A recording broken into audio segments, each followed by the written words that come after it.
Aujourd'hui, nous sommes sur la commune de Metz et je vais vous montrer comment déterminer le prix de la maison qui se trouve derrière nous. C'est un architecte californien qui a réalisé la maison et il a réalisé 4 maisons identiques dans le quartier. C'est une maison qui n'a jamais été rénovée depuis 1979. Tout le rez-de-chaussée est en travertin. Ça reste très tendance. Personnellement, moi, je ne le changerai pas, même si à la base, je suis un amoureux du bois. Et ce qui est génial, regarde-moi ça, le calme. On est sur un terrain de 17 arts qui est très bien exposé. On est plein sud. Le jardin fait tout le tour de la maison. C'est un véritable havre de paix et il n'y a absolument aucun voisin, mis à part la petite fenêtre là, mais qui a été camouflée. Et donc, il n'y a pas de vis-à-vis. C'est une maison qui est à rénover complètement. Donc, il y a quand même déjà un budget de travaux conséquent. Une des raisons pour laquelle le propriétaire vend la maison. Une fois qu'il a voulu faire appel à des architectes pour rénover la maison comme lui le voulait, ben à ce moment-là, il s'est rendu compte que son budget de travaux était tellement important qu'il a finalement décidé de revendre la maison pour acheter un terrain ici un peu plus loin et tout simplement construire de A à Z tout neuf comme il le voyait depuis le départ. Donc, tu vois, comme ce sont des bonnes constructions en béton, ce sont les meilleures années pour moi, les années 60, 70, 80.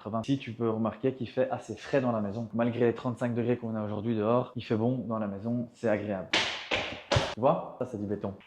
Le propriétaire, c'est quelqu'un qui travaille dans la mode, c'est un propriétaire italien et lui, il a complètement flashé sur la maison il y a 3 ans. Maintenant, ça ne va pas plaire à tout le monde, c'est un bien qui est assez atypique. Comme tu peux voir, il y a énormément de bois partout, il y a du lambris, il y a une vieille cuisine. Ça, ce type de carrelage, ça ne se fait plus aujourd'hui. J'ai déjà entendu des gens dire que voilà, ici, ils reverniraient et reponceraient la cuisine et puis ensuite, ils laisseraient ça comme ça. Mais moi, je prévoirais une rénovation complète. Je rénoverais quand même complètement tout ce qui est cuisine, tout ce qui est mur. Ce genre de papier peint que tu vois ici au mur, c'est plus du tout d'actualité. Il a plus de 50 ans, donc voilà, ça c'est des choses qu'il faut changer, il faudrait détapisser. Alors c'est bête, mais il y a 4 chambres à l'étage et il y a ce bureau ici qui fait quand même 18 mètres carrés. Ça pourrait être transformé en chambre. Il y a beaucoup de gens à partir d'arriver à la retraite ne souhaitent plus monter les escaliers. Donc ici, on pourrait tout à fait penser à faire une petite cabine douche et avoir également une chambre ici. J'ai fait un calcul ici de la maison, on est plus ou moins à 360 mètres carrés de surface au sol. Et donc si tu veux, moi dans mes calculs, je vais enlever 50% des sous-sols que je suis en train de te montrer ici. Pourquoi? Parce que tu ne peux pas compter le même prix au mètre carré qu'aux étages, rez-de-chaussée, premier étage. Il y a 145 mètres carrés de surface au sol ici. Au niveau technique, savoir qu'il y a un adoucisseur d'eau et alors il y a une chaudière, donc en fait